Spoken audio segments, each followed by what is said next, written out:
Hi hello नमस्कार, मी साधना। आजच्या व्हिडिओमध्ये तुम्हा सगळ्यांचे अगदी मनापासून स्वागत करते। तर आज मी माझ्या चेहऱ्यावरती एक होम रेमेडीज अप्लाय करणार आहे, तर तीच मी आज तुमच्यासोबत शेअर करणार आहे। तर व्हिडिओ शेवटपर्यंत नक्की पहा। पावसाळ्याच्या दिवसांमध्ये आपल्या चेहऱ्याची काळजी घेण्यासाठी एकही रुपया खर्च न करता घराबाहेर कुठेही न जाता आपला वेळ आणि पैसा या दोन्ही गोष्टी वाचून आपण आपल्या चेहऱ्याचे सौंदर्य वाढवण्यासाठी हा घरगुती उपाय नक्की करू शकतो। आता आजच्या घरगुती उपायांसाठी घरातल्याच आपल्या किचनमधल्या ज्या गोष्टी आहेत तर त्याच मी इथे यूज करणार आहे। तर त्याच्यापासूनच आजच्या माझ्या चेहऱ्याच्या काळजीसाठी मी एक फेस पॅक तयार करणार आहे। तर आजच्या या रेमेडीमधला पहिला घटक आहे तो म्हणजे बेसन पीठ। बेसन पीठ आपल्या सगळ्यांच्याच घरामध्ये अवेलेबल असतं आणि बेसन पीठ अगदी पूर्वीपासून म्हणजे फार पूर्वीपासून बेसन पीठ हे आपल्या चेहऱ्याच्या आपल्या त्वचेच्या काळजीसाठी वापरलं जातं। हे आपल्या त्वचेचा रंग उजळणं करण्यासाठी, त्याच्यानंतर आपल्या चेहऱ्याला व्यवस्थित छान ग्लोईंग तुकतुकीत ठेवण्यासाठी खूप जास्त फायदेशीर ठरतं। त्यासाठी पहिला घटक मी इथे घेतला आहे बेसन पीठ। आता बेसन पिठामध्ये आपण दोन गोष्टी इथे ॲड करायच्या आहेत। तर मी इथे घेतली आहे चिमूटभर हळद।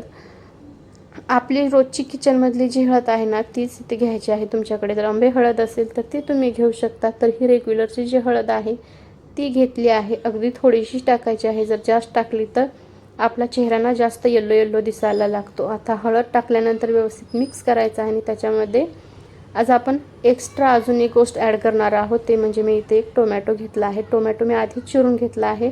लाल भडक टोमॅटो घ्यायचा आहे ज्याच्यामध्ये भरपूर रस निघेल आणि व्यवस्थित तो आपल्याला त्यातला काढून घ्यायचा आहे। तर मी आज माझ्या चेहऱ्यासाठी रेमेडीसाठी वापरणार आहे। तर इथं मी टोमॅटोचा रस जो आहे ना तो इथं काढून घेतलेला आहे। साधारण 2 ते 2.5 चमचे इतका रस मी त्याच्यामध्ये या पॅकमध्ये ॲड करणार आहे। तर एवढा टोमॅटोचा रस आहे तो मी याच्यामध्ये ॲड केलेला आहे। आता हे सगळे घटक एकत्र करायचे आहेत, म्हणजे बेसन पीठ, थोडीशी हळद आणि टोमॅटोचा रस एकत्र व्यवस्थित मिक्स करायचा आहे। आणि त्याच्यानंतर ना आवश्यकतेनुसार जर तुम्हाला गुलाबजल हवं असेल तर गुलाबजल किंवा आपलं साधं पाणी टाकायचं आणि व्यवस्थित आपला हा जो पॅक आहे ना तो मिक्स करून घ्यायचा आहे। आता या कन्सिस्टन्सीमध्ये मी हा पॅक व्यवस्थित मिक्स करून घेतला आहे आणि आजच्या घरगुती उपायांमधला ना बेस्ट होम रेमेडीज आपली आहे। तर तयार केलेली आहे, तयार झालेली होम रेमेडी जी आहे ना तर ती मी माझ्या चेहऱ्यावरती अप्लाय करणार आहे। पण त्यापूर्वी माझ्या प्रत्येक व्हिडिओमध्ये मी तुम्हाला सांगत आलेले आहे की चेहरा आपला व्यवस्थित क्लीन करून घ्यायचा आहे। टिश्यू पेपर वगैरे किंवा वेट टिश्यू पेपर जर तुम्ही वापरत असाल तर त्याने चेहरा छान क्लीन करून घ्यायचा आहे। व्यवस्थित स्वच्छ करून झाल्यानंतर आपल्या चेहऱ्यावरची जी घाण वगैरे आहे ना ते निघून जाईल आणि त्यानंतर कुठलीही होम रेमेडीज असेल, कुठलीही क्रीम वगैरे असेल तर ती आपण चेहऱ्यावरती अप्लाय करायची आहे। इथे ना चेहरा मी व्यवस्थित धुवून घेतला आहे। त्यानंतर हा तयार केलेला जो मास्क आहे तो व्यवस्थित आपल्या बोटांच्या मदतीने चेहऱ्याला लावून घ्यायचा आहे। तर आता छानपैकी हा फेस पॅक आहे ना तो मी इथे चेहऱ्यावरती अप्लाय करते। आता इथं ना आपल्या स्किनला त्याचे जास्त चांगले बेनिफिट मिळण्यासाठी ना मी व्यवस्थित हा पहिल्यांदा सिंगल कोट अप्लाय केलेला आहे। त्याच्यानंतर मी हा थोडासा सुकू देणार आहे आणि त्यानंतर मी अजून एक डबल कोट त्याच्यावरती अप्लाय करणार आहे, कारण थोडासा पॅक माझ्याकडे एक्स्ट्रा सुद्धा शिल्लक राहिला होता तर तो वाया जायला नको, म्हणून मी अशा पद्धतीने 2 वेळा अप्लाय करणार आहे। तुम्ही सिंगल कोट लेयर जरी केली तरी काहीच अडचण नाही, चालून जाईल ती। माझी सिंगल लेयर अप्लाय करून झालेली आहे। 5 ते 7 मिनिट मी थांबणार आहे जेणेकरून हा थोडासा सुकू द्यायचा आहे। आणि आता मी सेकंड लेयर अप्लाय करणार आहे। आता थोड्या वेळानंतर ना थोडासा फेस पॅकचा मास्क आहे तो सुकला आहे, खूप जास्त सुकू द्यायचा नाही आणि त्याच्यामध्ये शिल्लक राहिलेला जो आहे तो त्याचा फेस मास्कची मी सेकंड लेयर अप्लाय करून इथं झालेली आहे। अप्लाय व्यवस्थित केल्यानंतर बेसन पीठ आपल्या त्वचेला सौंदर्य वाढवण्यासाठी फार पूर्वीपासून वापरला जातो, हे तर आपल्याला माहीतच आहे।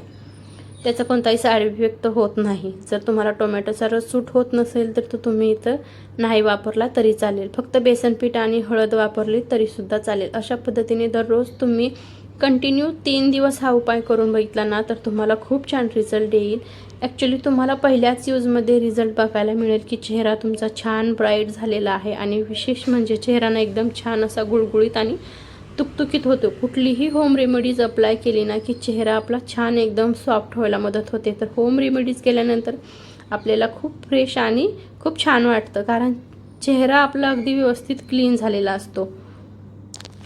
5 ते 10 मिनिटं मी चेहरा व्यवस्थित तसाच ठेवला, तो सुकं दिलं आणि आता त्याच्यानंतर सुकल्यानंतर ना मी थोडासा पाण्याचा हात ओला करून घेते आणि त्यानंतर ना आपल्या चेहऱ्याला व्यवस्थित हा जो मास्क आहे याला मसाज करून घ्यायचा आहे, जेणेकरून निघण्यासाठी सुद्धा मदत होईल. आणि अशा पद्धतीने आपल्या चेहऱ्यावरची जो मसाज केला आहे याचे जे काय बेनिफिट असतील ते आपल्याला व्यवस्थित मिळतील. चेहऱ्याला व्यवस्थितपणे हलक्या हाताने मसाज करायचा आहे. मसाज केल्याने आपली स्किन ग्लोईंग होते, त्याला काही त्रास व्हायला नको, त्यामुळे हलक्या हाताने मसाज करायचा आहे. जे काही बेनिफिट असतील ते सुद्धा आपल्याला स्किनला व्यवस्थित मिळतील. तर आता इथे तुम्ही बघू शकता की मी छानपैकी थंड पाण्याने माझा चेहरा जो आहे ना व्यवस्थित धुवून घेतला आहे.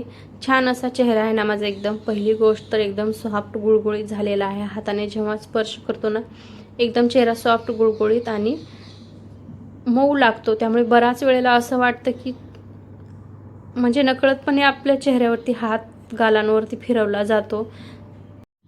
अशा पद्धतीने मी व्यवस्थित क्लीन करून घेतला आहे. छान माझा चेहरा झालेला आहे. पहिल्या यूजपासूनच तुम्हाला छानपैकी रिझल्ट बघायला मिळेल. तर व्हिडिओ आवडला असेल तर एक लाईक आणि चॅनलला सबस्क्राईब नक्की करा.